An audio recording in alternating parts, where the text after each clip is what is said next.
Hello, What's I'm up? Vagabonds, and today I'm here to I'm Mackenzie. I'm Commander Spellington. talk to you about domain format. I'm here to listen to him talk about domain format.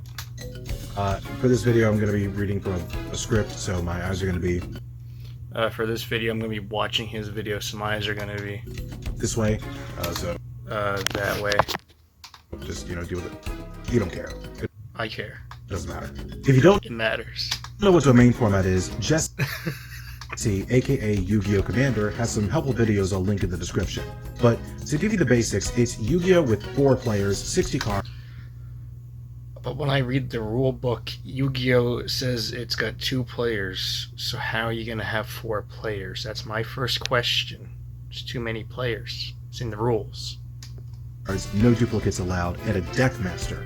The deck master is able to be played multiple times throughout the duel, but You getting played, Deckmaster? it also dictates what monsters you're allowed to play in your deck. So naturally, one of the first things you might be thinking when you start deck building is, how do I expand my domain? Well, let's look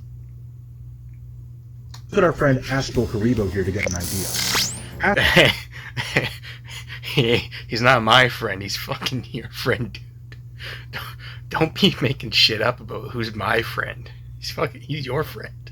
Astral Karibo is a light attribute fiend monster, meaning any... Can't argue with that. Can't argue with that. It's one thing I will never argue with you on, is that Astral Karibo is a light attribute. light monster or fiend monster in the game is allowed in your deck. They don't have to be both, just one or the other. But That's good. That's good, because that means I can run my twin-headed beast. I can run my summoned skull. But I can also run honest. For when I inevitably... Astral Karibo also lists the number archetype in its text, allowing you to also play any of those monsters. Oh, so I can play 7 completed. That's dope. Can't wait. So your deck master decides your domain based on those 3 things: type, attribute, and archetype. But what if we went even further? Let's take a look at Vanquish Soul Pantera. She's an Earth Oh, love that band. One of my dad's favorite bands. Not gonna lie. Beast Warrior and part of the Vanquish Soul archetype. But if you read her text, she mentions the fire attribute. Domain's rules They do mention that a lot in their songs. actually allow you to play fire monsters if you choose her as a deck master, because they are specified in her text. We call these cases wide domains. So now that we see this is possible, how far can we push this idea? What cards out there allow for this? Well,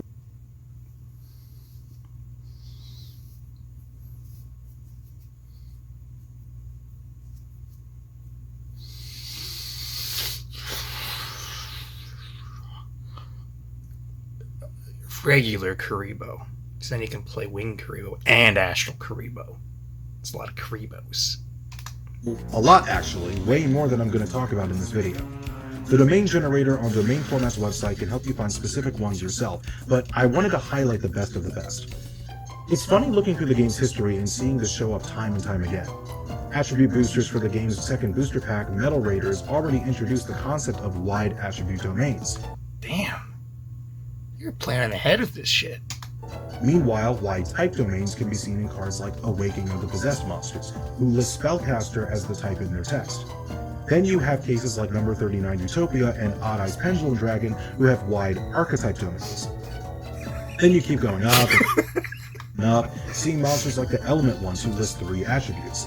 But that's still not quite the distance I want to go here, and these monsters wouldn't make great deck masters anyway. The element monsters, huh? The element monsters. The element monsters. If you played modern Yu-Gi-Oh! In the past few I hope you haven't. years, a lot of these cards will look familiar. Tri-Brigade and its descendants created what people call tri-types or super-types, and in Domain, it's an even bigger deal. They don't just expand your domain arbitrarily, but create meaningful synergies to build decks around. The seamlessness will make them a lot more appealing than just facilitating a gimmick. But the next step is the big one that this video is really looking for. 4 attributes or types is where I'd start to call it a rainbow domain. I know there aren't 7, but I think it's enough to where your deck begins to feel like there's barely any limitation. 7 7 minimum for a rainbow. Bub. 7 minimum. The lower end rainbow domains are pretty out there with Alligator Sword Dragon and the 2 Gen X Ally Synchros. But when we hit 5, things start to get pretty legit. The Doriados, 5-headed dragons, Electrum, and Metaltron all offer an opportunity for pretty crazy build-arounds. In each case, you are only missing either light or dark attribute. But there is such a thing as perfection, and only 2 cards offer it. Element Saber Lapoila Mana, and Invoke Elysium. Each of these list every attribute in Yu-Gi-Oh! Except Divine. Man, they don't list Divine. Fucking liar. But Divine is allowed in any domain. No monster is off limits with these 2. There is lots of strategy and nuance in Deckmaster mechanics, and widening to a perfect domain doesn't mean you have a perfect Deckmaster. Let's take a step back and look at types again. Sea Lancer, Pharaonic Advent, Alpha Caribou, Xenometeorus, Agave Dragon, and Animadorn Darkosaur all list 4 different types. Now, obviously that's not as wide as 4 attributes, but it does lead to some combinations that 4 It's not as wide as your mother. Oh. attributes wouldn't share, with Deckmasters more tailored for them. But for the widest type domains, there is no perfect one. No card lists every type in the game. These 3 are the closest we have them: Kittytail, Carvaponica, and Propagandake, all listing 5. I also wanted to point out that I didn't really list wide archetype domains, and that's because they're pretty straightforward. Not many monsters list a lot of archetypes, but when they do, they don't really need deciphering. Astrograph and Chronograph sorcerers do list every Zark Dragon. Utopia. Wait, can you decipher that for me? What the hell is a Zark Dragon? Can't believe this guy. Onomatopoeia does let you play all your Dododos and Gagagas, but like, does that really need explaining?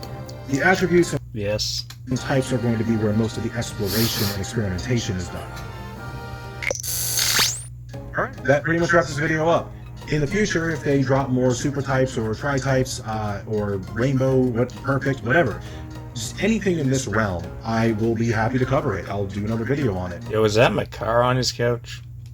I'll talk in depth Yo, is that Snorlax on his couch? about it as I get better at playing domain format myself. Also, every week I will be uploading on Mischief Makers. today, Thursday, on today, Jesus Christ. Yeah, read his description. He's uploading Mischief Makers next week. Every week on Thursday, I will be uploading another domain format. Probably do dark, maybe, we'll see. Back and communication and conversation about all the deck ideas and experimentation people are up to, and I mean, you already heard mine. Karibos. going attribute by attribute, I think is a really good way to like familiarize with the card pool of Yu-Gi-Oh! In a domain format context. Also, don't forget to join the domain format Discord server. It's where all the events and the announcements and the talk is happening. So